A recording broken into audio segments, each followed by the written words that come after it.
মহানবী সাল্লাল্লাহু আলাইহি সাল্লামের কথা আমরা প্রতিনিয়তই হরেক রকমভাবে ভাবি, কিন্তু তাকে নিজের ভাই হিসেবে ভাবি কতবার? তাও আবার যে সে ভাই নয়, বরং আমাদের সবচেয়ে প্রিয় এবং মহিমান্বিত ভাই হিসেবে। নবীজি সাল্লাল্লাহু আলাইহি সাল্লাম কিন্তু বলেছেন, হুম ইখওয়ানি হুম আহবাবি, অর্থাৎ তারা সকলে আমার ভাই, আমার অতি আপন, যারা আমাকে কখনো না দেখেও আমাকে বিশ্বাস করে।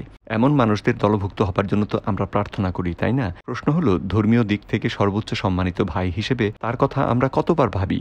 মানব জীবনে ফেরেশতাদের ভূমিকার আলোচনায় এই প্রশ্নটি অতি তাৎপর্যপূর্ণ, কেননা ইতিপূর্বে আমরা আমাদের ভাইয়ের সম্মান রক্ষা করার কথা বলেছি। বিশ্বনবী সাল্লাল্লাহু আলাইহি সাল্লাম, যিনি কিনা আমাদের সবচেয়ে সম্মানিত ভাই, তার সম্মান রক্ষা করার উপর জোর দিয়েছি এবং এসবের সাথে ফেরেশতাগণ কিভাবে সম্পৃক্ত তা ব্যাখ্যা করেছি। কোনো অনুপস্থিত ভাই বা বোনের জন্য দোয়া করলে কি ঘটে তা তো এই গত পর্বেই বলেছি। তাহলে আমাদের সবচেয়ে মর্যাদাবান ভাই, আমাদের প্রিয় নবী হযরত মুহাম্মদ সাল্লাল্লাহু আলাইহি ওয়াসাল্লামের জন্য সালাওয়াত অর্থাৎ দুরূদ পাঠের মাধ্যমে দোয়া করলে কি ঘটতে পারে? আর এখানে ফেরেশতাগণের ভূমিকাই বাকি।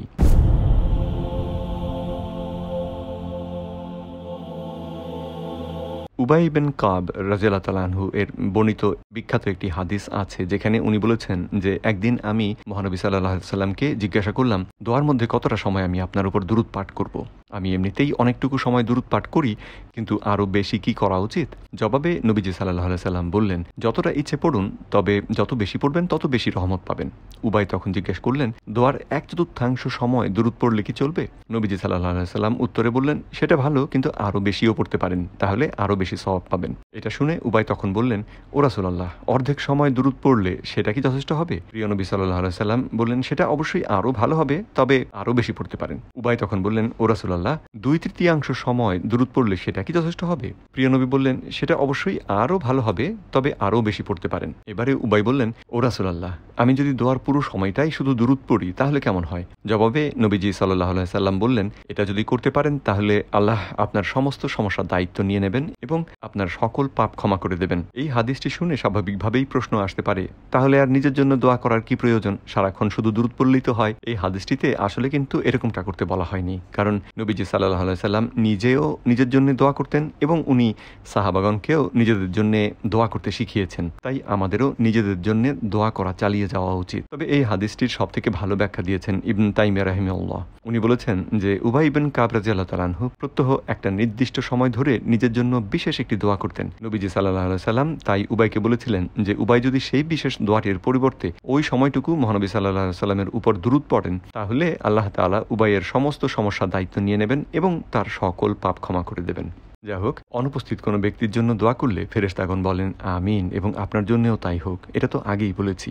ইবনে তাইমিয়া রাহিমাহুল্লাহ এই বিষয়টির সাথে পূর্বোক্ত হাদিসটির একটি সম্পর্ক দেখিয়েছেন। তিনি যুক্তি দিয়েছেন যে অনুপস্থিত যে কোনো ভাই বা বোনের জন্য দোয়া করলে ফেরেশতাগণ যদি আমিন এবং আপনার জন্য তাই হোক বলতে পারেন, তাহলে ভেবে দেখুন যে বিশ্বনবী সাল্লাল্লাহু আলাইহি ওয়াসাল্লামের জন্য দোয়া করলে বিনিময় কি হতে পারে।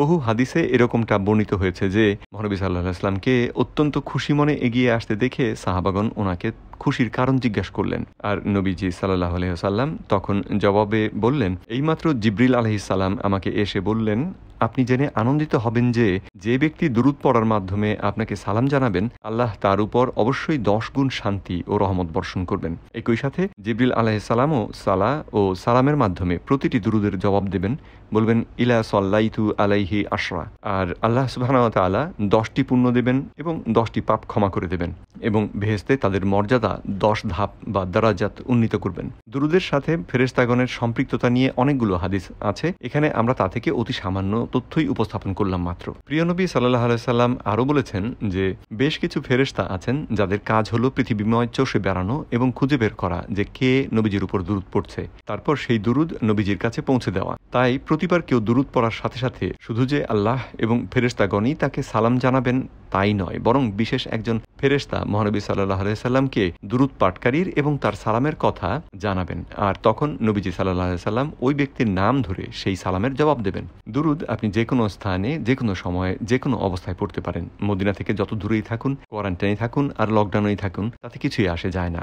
নবীজি সাল্লাল্লাহু আলাইহি সাল্লাম বলেছেন, আপনি পৃথিবীর যে কোনো স্থানে দুরূদ পড়ে ওনাকে সালাম জানালে সেই বিশেষ ফেরেশতা ওনাকে সেই সালাম পৌঁছে দেবেন এবং উনি সাল্লাল্লাহু আলাইহি সাল্লাম তখন তার উত্তর দেবেন।